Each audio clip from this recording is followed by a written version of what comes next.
제가 평소에 가장 볼 때마다 가슴 아파하는 문장 두 개가 있습니다. 평소에 문장들을 볼 때마다 아니면 들을 때마다 가슴이 뜨끔뜨끔 하는데 그게 이겁니다. 하나는 사람은 변하지 않아. 이거고요. 사람은 변하지 않는다. 두 번째는 사람 고쳐 쓰는 건 아니다. 제가 그거 볼 때 오해하지 마십시오. 누가 저한테 그 말을 했다는 게 아니라 그 말을 듣기만 해도 불편하고 그냥 보기만 해도 마음이 찔리는 겁니다. 특히 사람은 변하지 않는다 이 말을 듣고 제 가슴이 굉장히 무거웠던 이유가 뭐냐면 저는 내가 변하지 않으면 살 수 없다 그런 마음으로 살고 있기 때문에 그렇습니다. 제가 목회자로 살려면 나 이렇게 살 수 없다, 나 반드시 변해야 된다, 이런 절박한 마음으로 살고 있습니다. 그리고 이런 마음은 단순히 그냥 요즘에 생긴 게 아니라 목회를 시작할 때부터 계속해서 가지고 있었습니다. 하나님께 목회를 시작할 때부터 하나님 제 마음 고쳐주십시오. 저 이렇게 살 수 없습니다. 저 변화시켜달라고 그렇게 하면서 계속 마음을 뜯어오고 뜯어 고쳐왔는데 아직도 더 많이 변해야 되는 게 저라는 사람이라는 것을 볼 때마다 참 가슴이 아픕니다. 그래서 제가 저 스스로를 볼 때마다 가슴이 아파서 매일같이 하나님 저를 변화시켜 주십시오. 이대로 사역할 수 없습니다. 저를 변화시켜 달라고. 그러다가 누군가 사람은 변하지 않아 그런 얘기를 들으면 나도 모르게 저 자신을 돌아보고는 스스로 질문합니다. 나 정말 변하고 있나? 나 안 변하고 있는 건 아니야? 혹시 내 귀에는 들리질 않지만 누군가 나를 바라보면서 저 사람 보니까 역시 사람 변하질 않아, 저 사람 보니까 역시 사람은 고쳐 쓰는 게 아니야, 혹시 나를 보고 누군가 그런 생각하고 있지는 않은가, 그런 염려가 들고 그런 두려움이 생기는 겁니다. 그래서 저를 끊임없이 이게 돌아보면서 나 변하고 있나 확인하고 있고요. 또 최근에 제가 보니까 너무 감사하게도 정말 많은 것은 아니었지만 아주 조금씩 변하고 있다는 것을 깨닫게 됐습니다. 하나님께서 저를 아주 미세하게나마 변화시켜주고 계시다는 사실을 바라보고 감사하게 그리고 기도한 적이 있는데요. 여러분이 보시기엔 굉장히 놀랍겠지만 저 지금 변하는 겁니다. 저 과거에서 굉장히 많이 변했습니다. 하나님께서 바꿔주셔서 이 상태라도 된 겁니다. 그리고 제 소망은 하나님 더 바꿔주십시오. 하나님 더 저를 변화시켜 주셔서 저 고쳐서 주십시오. 저를 제발 고쳐서 하나님이 원하시는 일꾼으로 써달라고 기도하는 마음으로 오늘 말씀도 준비를 했습니다. 그러면서 제 삶에 질문했던 것이 하나님께서 나를 계속 조금씩 고쳐주셨는데 그럼 나를 어떻게 고치셨을까? 사람들이 일반적으로 사람 변하지 않아 라고 하는 것은 정말 변하기가 힘들어서 그럴 텐데 하나님 나는 조금씩 고쳐주신 방법이 무엇입니까? 제가 그것을 돌아봤더니 두 가지를 깨달을 수가 있었습니다. 하나님께서 저를 바꿀 때 쓰신 도구 두 개가 기도와 말씀이었습니다. 하나님 제가 고난 겪을 때마다 말씀 보게 하셨고 그리고 말씀과 기도를 통해서 저를 계속해서 바꿔주시고 말씀을 통해서 그리고 기도 통해서 말씀을 붙잡게 하신 것을 체험했습니다. 근데 제가 보면 제가 대단한 믿음이 있어서 고난 중에 말씀 보고 기도했던 게 절대 아니었습니다. 제가 고난 중에 말씀을 본 이유는 제가 목회자라서 설교해야 되니까 아무리 힘들어도 어쩔 수 없이 설교 말씀을 묵상할 수밖에 없고 말씀을 계속해서 공부할 수밖에 없는 겁니다. 그리고 제가 이 대단한 믿음이 있어서 고난 중에 기도한 게 아니라 제가 설교 못하는 거 제가 잘 아니까 기도할 수밖에 없었고 또 설교 준비해도 하나님 제가 무슨 얘기를 해야 되는지 잘 모르겠습니다. 저에게 좀 지혜를 달라고 그런 간절한 마음으로 좀 깨닫게 해달라고 할 수밖에 없어서 기도한 겁니다. 이렇게 자의반 타의반으로 기도를 했더니 그러면서 기도하고 말씀 읽으면서 말씀을 붙들었더니 정말 놀라운 일들이 일어나는데 하나님께서 고난 중에 제가 어떻게 살아가야 될지 알려주시고 고난을 버틸 수 있는 힘을 주셨을 뿐만 아니라 제가 변할 수 있도록 제 마음을 바꿔주신다는 사실을 깨달았던 겁니다. 고난 중에 말씀을 받더니 고난을 견딜 수 있는 힘 그리고 고난을 통해서 예수님을 따라서 변할 수 있는 그런 삶의 변화를 체험하게 하신 겁니다. 그래서 제가 제 삶을 볼 때 내가 받은 가장 큰 복이 뭐냐라고 하면 저를 목회자 삼아주셔서 정말 감사합니다.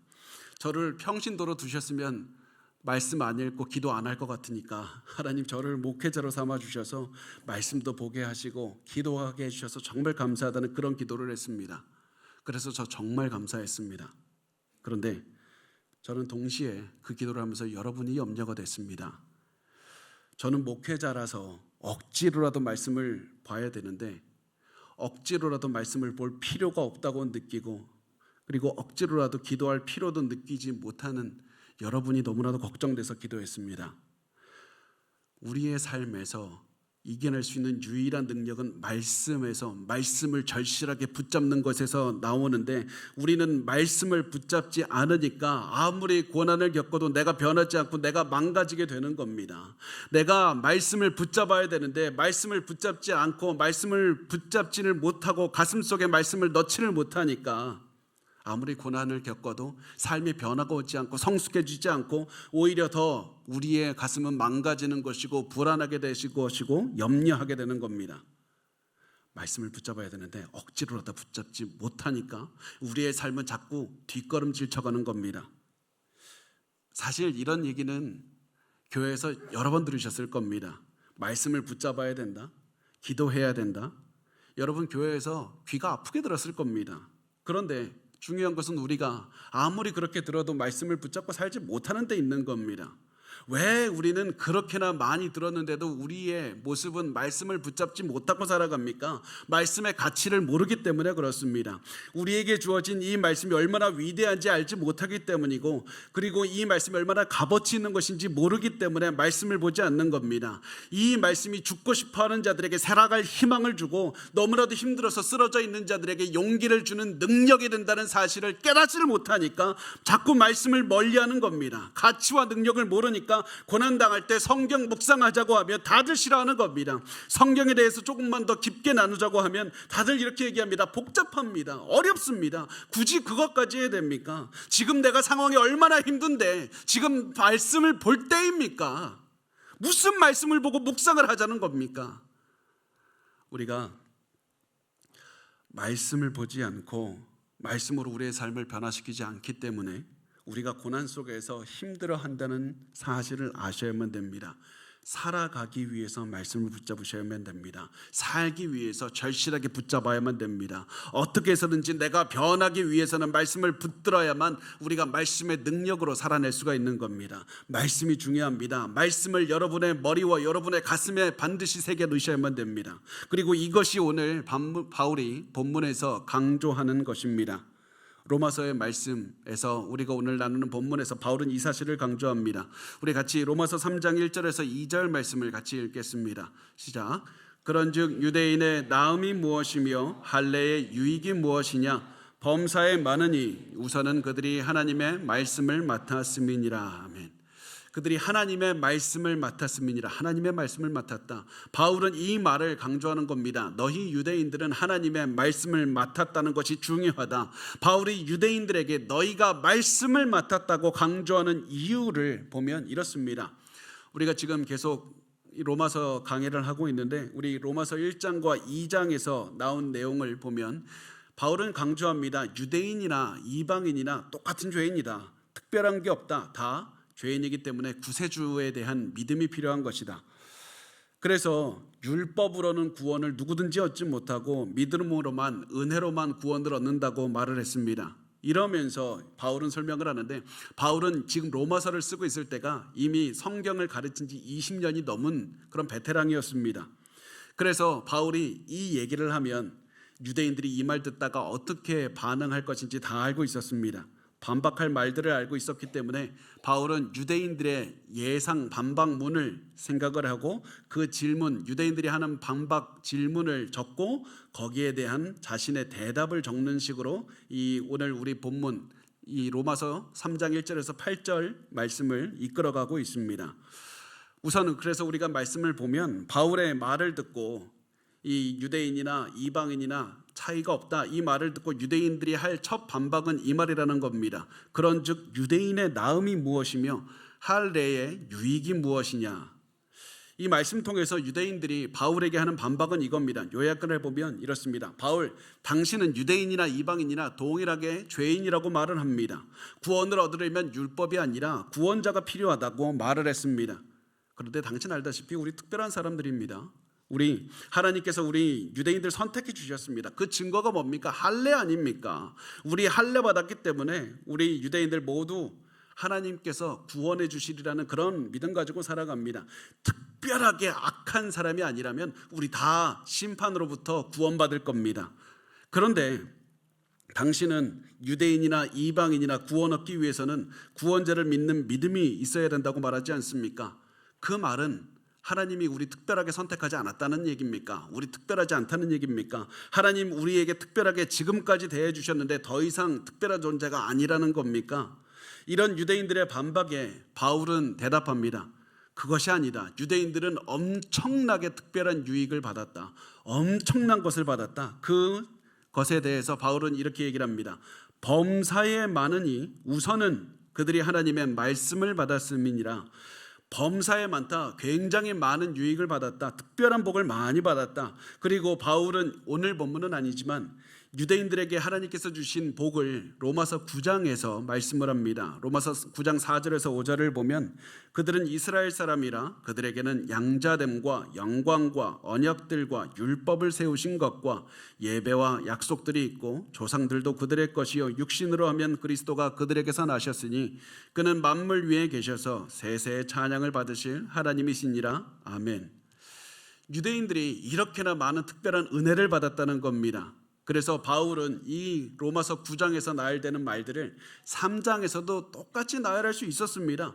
깊게 설명할 수 있었습니다. 그런데 바울은 이 모든 것들을 제쳐두고 한 가지, 다른 무엇보다 가장 중요한 한 가지를 얘기를 합니다. 우선은 무엇보다도 가장 중요한 것은 그들이 하나님의 말씀을 맡았음이니라. 유대인들이 하나님의 말씀인 성경을 맡은 것이 너희가 받은 가장 큰 복이라고 말을 하는 겁니다. 너희에게 주어진 어떤 그 특권보다도 가장 뛰어난 특권은 하나님의 말씀을 맡은 것이다. 하나님께서 너희에게 가장 좋은 특권, 너희가 하나님의 말씀을 읽고 묵상해서 하나님이 누구신지를 알고 하나님의 뜻도 알게 되고 하나님께서 주신 말씀을 다른 사람들에게도 전달할 수 있는 그런 권리를 주셨다. 다른 민족들은 하나님의 말씀에 드러나는 뜻을 알지 못한다. 그러나 이스라엘 너희 민족들은 하나님의 말씀을 보고 하나님을 알게 되는 그런 특권을 주었다고 말씀을 하고 있습니다.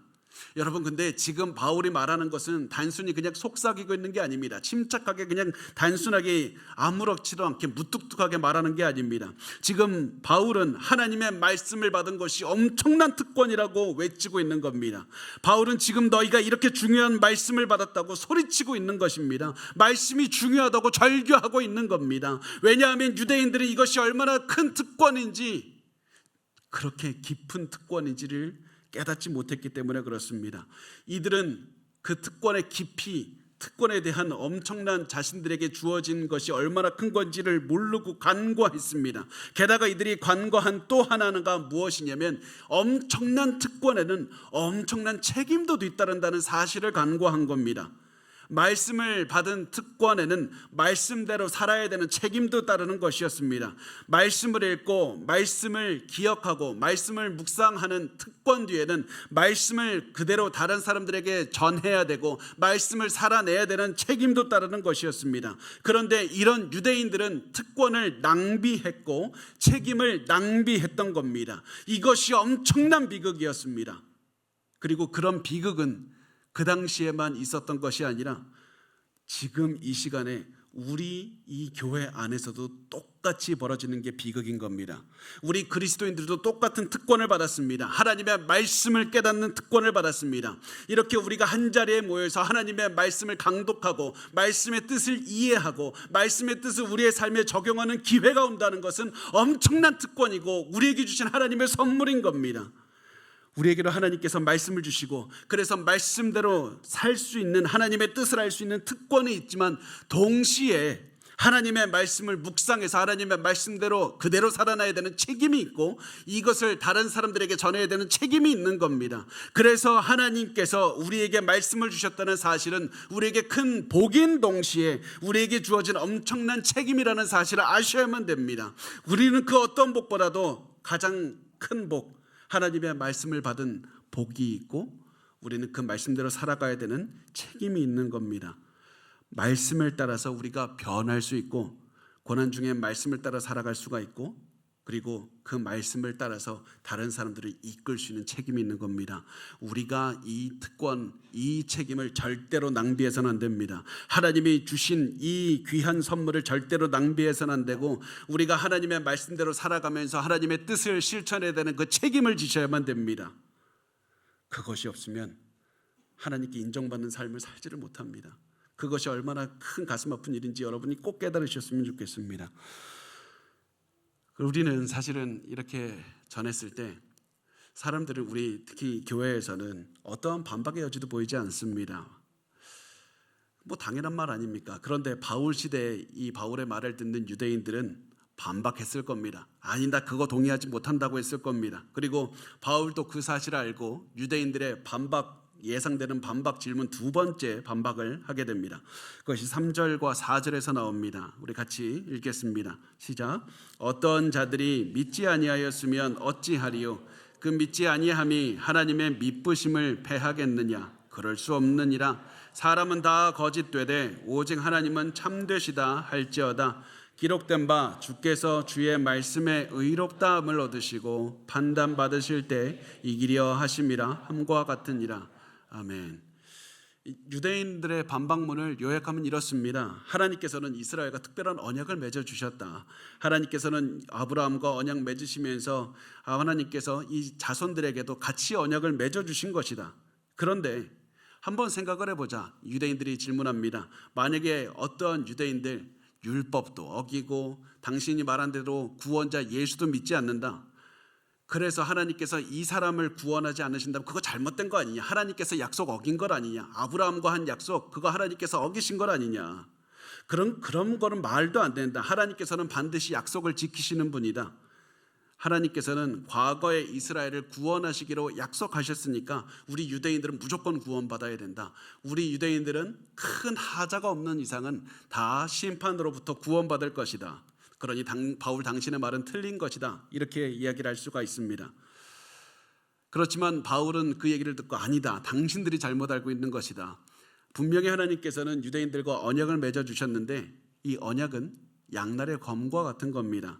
하나님께서 하나님의 말씀에 순종하면 복을 주시고 또 불순종하면 심판하신다고 하셨고 그 말씀이 오늘 이 신명기 30장 15절에서 18절에 그 모습이 잘 드러나 있는데 그 말씀이 이렇습니다.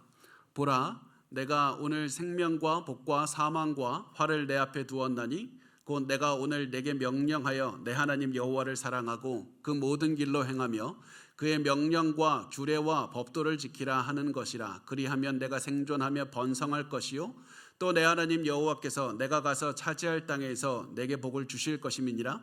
그러나 내가 만일 마음을 돌이켜 듣지 아니하며 유혹을 받아 다른 신들에게 절하고 그를 섬기면 내가 오늘 너희에게 선언하노니 너희가 반드시 망할 것이라.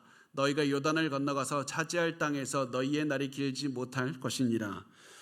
이것이 하나님께서 주신 언약입니다. 그래서 하나님은 불순종한 유대인들을 심판하실 수도 있고 순종한 유대인들에게 복을 주실 수도 있는 겁니다.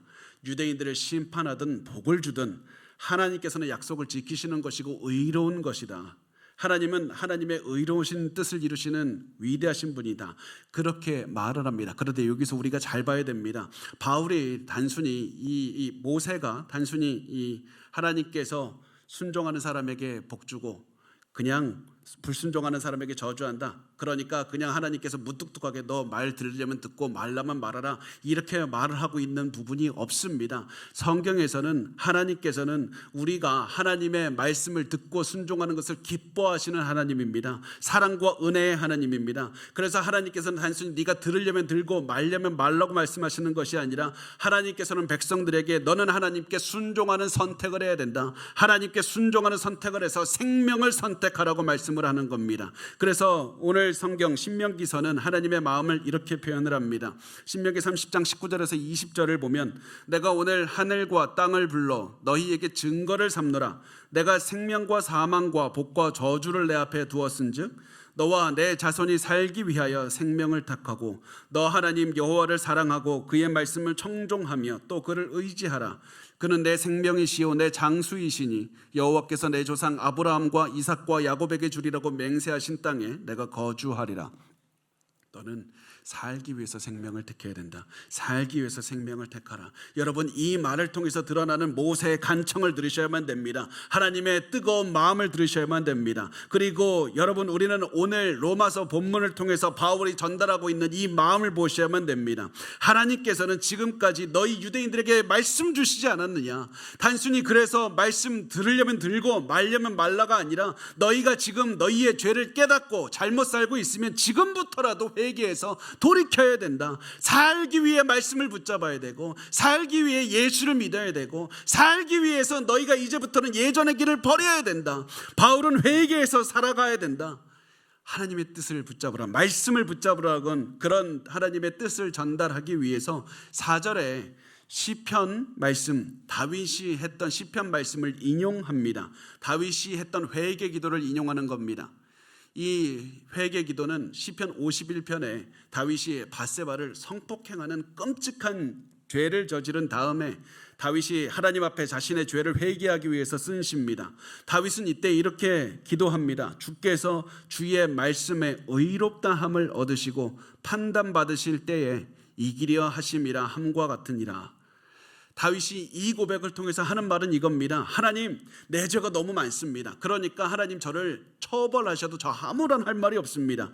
저를 처벌하셔도 저 하나님께서는 의로우신 분입니다. 죄의 처벌을 통해서 하나님의 의로우심이 잘 드러납니다. 하나님, 저는 처벌당해도 하나님의 의로우심이 더 잘 드러납니다. 이렇게 말을 하는 겁니다. 그리고 바울은 다윗의 말을 인용하면서 이렇게 우리에게 말을 하는 겁니다. 다윗의 회개 기도를 잘 들으라. 너희도 이렇게 해야 된다. 하나님은 죄인의 심판을 통해서도 의로우심을 보여주시는 분이다.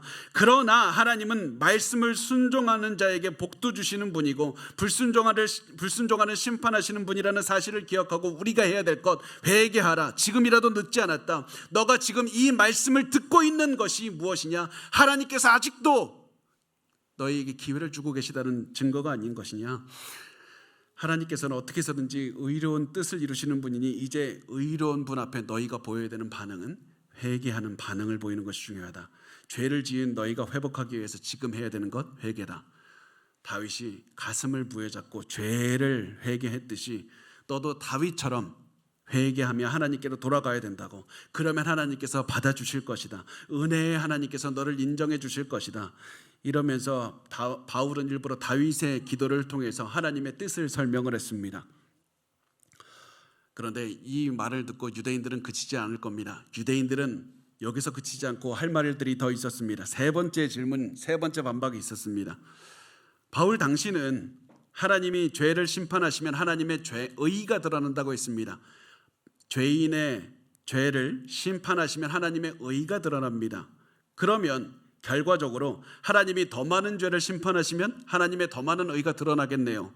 그러면 결과적으로 하나님의 더 많이 죄를 지어서 하나님의 더 많은 의를 드러냈으니까 내가 죄 더 많이 짓는 거 좋은 것 아닙니까? 내가 죄 많이 졌을 때 하나님 나 처벌하면 안 되는 것 아닙니까? 이 이야기, 말도 안 되는 이야기 같지만 이 이야기들을 이제 하는 겁니다.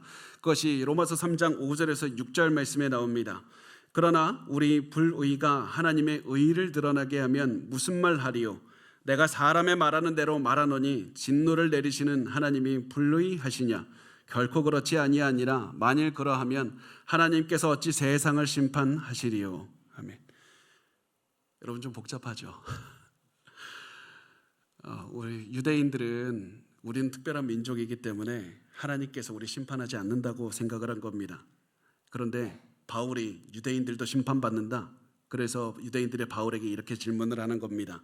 하나님이 인간의 죄를 심판하실 때 아까 말씀드렸던 것처럼 하나님의 정의가 실현되고 하나님의 의가 드러나는 거, 그거 좋은 것 아닙니까? 결과가 좋으면 과정도 좋다고 인정을 해줘야 되지 않습니까? 하나님께서 그래서 죄인을 심판하는 것을 통해서 의가 드러났으니까 죄인도 좀 인정해주고 죄인에게 이 진노를 내리시면 안 되는 겁니다. 죄인은 하나님의 의가 드러나게 한 1등 공신 아닙니까? 인정해줘야죠. 그래서 하나님이 죄인을 벌하신다면 하나님 불의하신 겁니다. 이렇게 얘기를 하는 겁니다. 그때 바울은 이렇게 대답을 합니다. 하나님이 죄 지은 유대인을 심판하시는 것? 아니, 절대 불의한 것 아니다. 죄를 지은 사람이 유대인이라는 이유만으로 무조건 용서하신다면 오히려 하나님의 불의함, 하나님께서 세상 심판하신데 문제가 생기는 거다. 하나님의 의를 드러냈다는 이유로 죄 지은 유대인을 심판하지 않고 살아가시는 그거 공평한 거 아닌 것이다. 그래서 하나님께서는 온 세상을 공평하고 정의롭게 심판하신다는 것이 이 말씀의 가르침인 겁니다. 하나님께서는 이 모든 것들을 어떠한 기준으로 보시냐? 율법을 어겼느냐 어기지 않았느냐 그런 것들을 유대인들을 보면서 결국 판단하시는데, 율법을 그럼 왜 줬느냐? 율법은 너희의 죄를 드러내서 결국에서는 너희가 회개하고 구원 얻게 하기 위한 계획인 것이다. 그러니까 너희는 다른 것을 보지 말고 하나님께서 나에게 왜 이런 상황을 허락하셨는지 기억하고 너희가 이제는 죄를 깨닫게 하시는 하나님의 말씀을 보고 돌아가야 된다. 우리 돌아가야 된다. 회개하고 말씀을 따라 돌아가는 것이 중요하다는 그런 바울의 이 말씀을 하는 정신을 알아야만 됩니다. 그래서 우리도 이 말씀을 볼 때 자꾸 우리의 삶에서 회개의 열매가 열리는가, 나의 삶에서 말씀을 보고 내 죄가 깨달아져서 나는 회개하면서 살아가는가, 내가 말씀을 붙잡고 살아가고 내가 말씀을 따라서 변하지 않으면 하나님 내가 살 수가 없습니다. 이런 절실한 마음으로 살아가는지 우리의 삶을 돌아보면서 나 회개하고 살아가는가, 그것을 한번 돌아보셨으면 좋겠습니다. 제가 최근에 알게 된 너무 당연한 건데 너무 중요한 사실이 하나 있었습니다. 그게 뭐냐면, 여러분 들으면서 웃을 수도 있는데 나무는 양방향으로 자라더라고요. 나무는 위로 자라는 동시에 땅으로도 같이 자랍니다. 나무가 땅 속에 뿌리가 자라지 않고 위로 자라는 경우는 없는 겁니다. 그래서 더 올라가기 위해서는 더 뿌리가 깊어져야 된다는 것을 알게 되었습니다. 우리의 뿌리가 말씀 앞에서 말씀 위에 온전히 뿌리 내지 않고는 더 위로 올라갈 수 없는 겁니다. 우리가 바뀔 수 없는 겁니다. 지금 우리의 모습, 우리가 이렇게 불만족스러워하는 이 모습에서 더 변할 수가 없는 겁니다. 우리가 그래서 더욱더 성장하고 하나님 앞에서 열매 맺는 삶을 살기 위해서는 우리 말씀을 더욱더 붙잡아야 됩니다. 말씀에 있어서 더욱더 뿌리를 깊게 받고 더 뿌리가 깊이 내려가야 하나님 위에서 올바른 삶을 살 수 있고 많은 열매를 맺을 수가 있는 겁니다. 그러면 이제 중요한 것은 말씀의 뿌리를 더 깊게 내리고 성장하기 위해서 어떻게 해야 되는가? 더 깊게 내리기 위해서 어떻게 해야 됩니까? 단순히 말씀 보면 됩니까? 그냥 하나님 잘못했습니다, 회개합니다, 그런 정도가 아닌 겁니다. 말씀 앞에서 내 자신을 다 내려놓고 회개해야 되는 겁니다. 말씀을 보고 내 죄가 깨달아지고 그 죄를 회개한 다음 다시 한번 말씀 앞에 서서 하나님 나 잘 살고 있습니까? 하나님이 원하시는 모습은 무엇입니까? 다시 한번 돌아서고 또 다시 회개하고 또 다시 일어나고, 그 모습을 통해서 더욱더 우리의 뿌리가 깊어지고 우리가 성장할 수가 있는 겁니다. 미국에서 사역하시는 폴 워셔라는 목사님이 계시는데요, 이 목사님이 이런 말씀을 하셨습니다. 회개는 단 한 번 일어나는 것이 아니라 매일 우리의 삶에 일어나서 우리 삶을 가득 채워야 된다, 이렇게 말씀을 하면서 이런 말씀을 하셨습니다. 어떤 사람이 예수를 처음 믿고 그리스도께로 나올 때 우리는 그 사람이 온전하게 성숙한 회개 기도를 할 것이라고 예상할 수 없습니다. 그 사람은 어느 정도만 자신의 죄를 깨닫고 어느 정도만 이 상한 마음을 갖고 기도할 겁니다.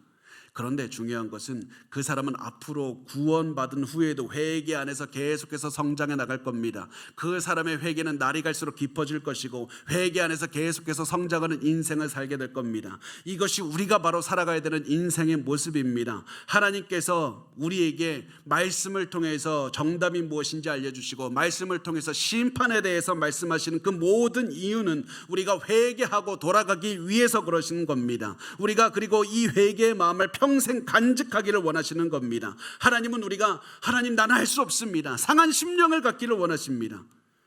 그래서 여러분이 진정으로 말씀에 깊이 뿌리를 내리고 더 높이 성장하고 나 이렇게 살 수 없습니다. 나 더 이상 이렇게 살 수 없습니다. 바뀌기를 원한다면 말씀 앞에서 회개하는 마음으로 살아가시기를 원합니다. 그 회개하는 마음을 갖도록 계속 기도하셔야만 됩니다. 말씀을 통해서 내 약점을 보고 내 죄를 봐야만 됩니다. 죄를 바라보면서 애통해야 되고 회개해야 됩니다. 그러면 우리가 말씀 안에서 성장할 수 있고 우리의 삶이 변화가 받을 수 있는 그런 미래가 된다는 사실입니다. 제가 방금 회개에 대해서 나눴지만 회개의 메시지 듣고 기뻐하는 사람 한 명도 없습니다.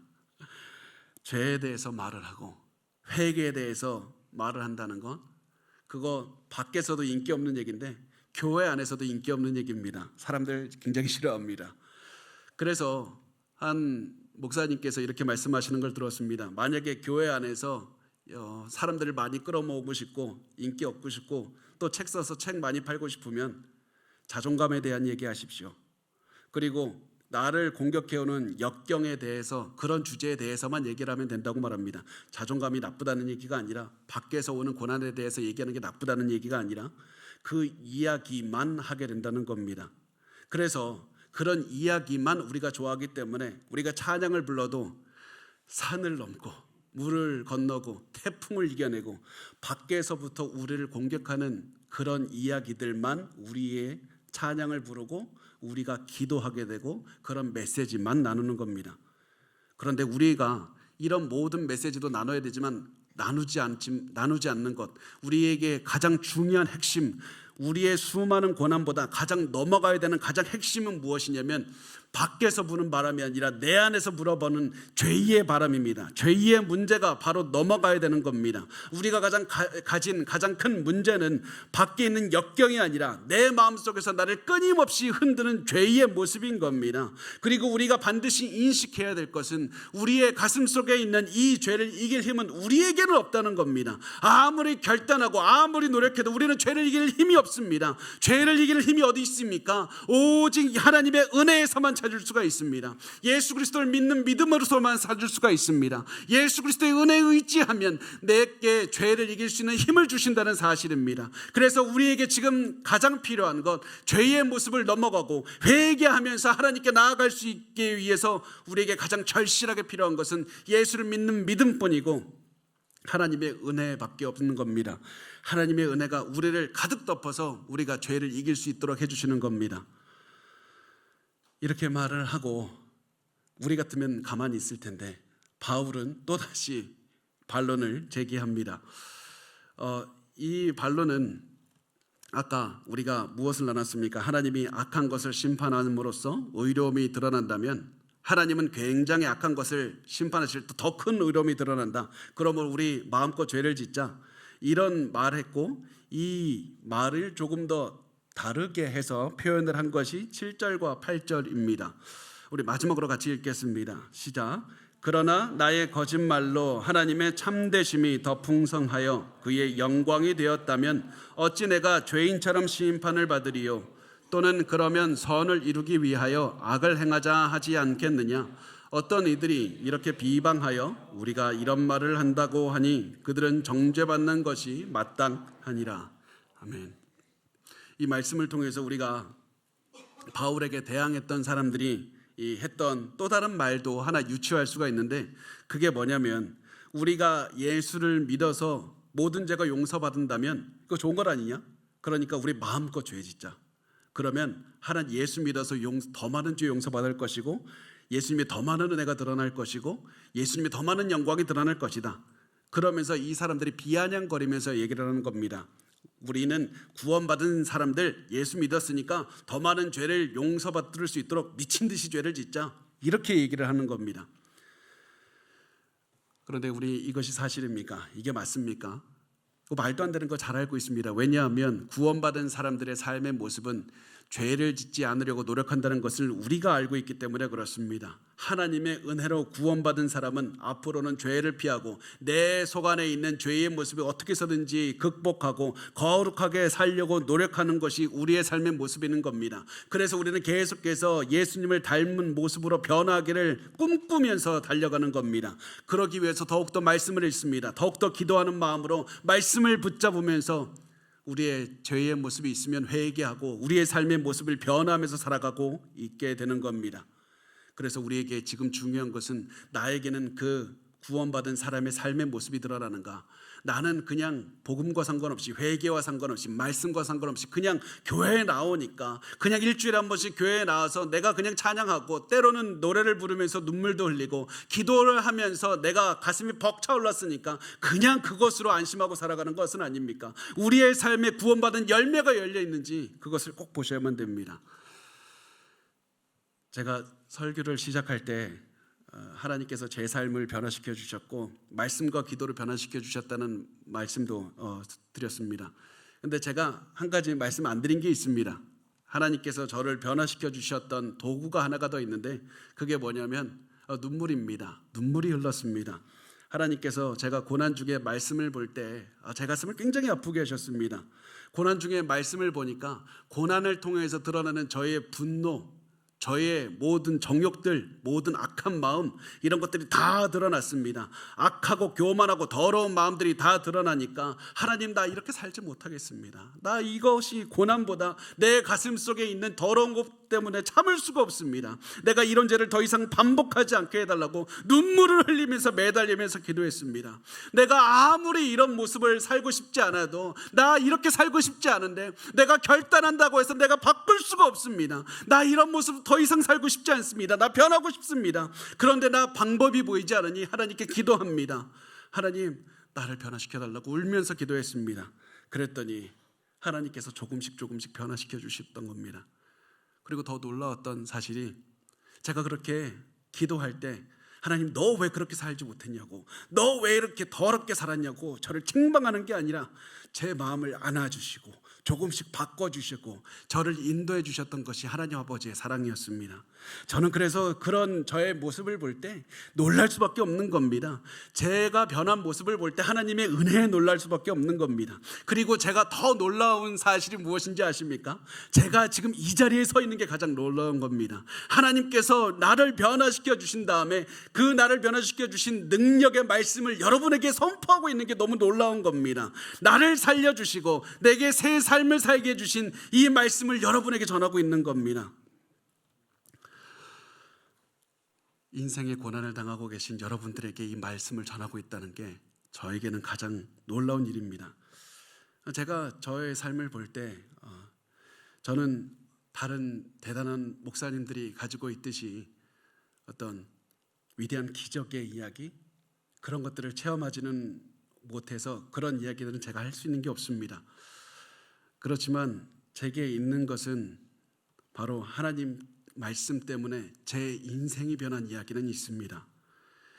하나님의 말씀을 붙잡았더니 제 인생이 변했다는 얘기를 할 수 있습니다. 하나님께서는 제가 예수님의 말씀을 생명처럼 붙잡았더니 회개하게 하시고 예수 따라 변하게 하시고 예수님을 전하게 하신 제 이야기밖에 드릴 게 없습니다. 그래서 저는 저의 이야기가 여러분의 이야기가 되기를 원합니다. 여러분도 예수님의 말씀 때문에 변화를 받고 그리고 그 예수님이 주시는 그 은혜를 체험해서 매일매일 예수님이 주시는 능력으로 살아가서 결국에서는 나중에 하나님의 말씀으로 변화되어 하나님의 능력을 전하는 위대한 삶을 사시기 바랍니다. 그런 삶이 여러분의 삶이었으면 좋겠습니다. 우리 같이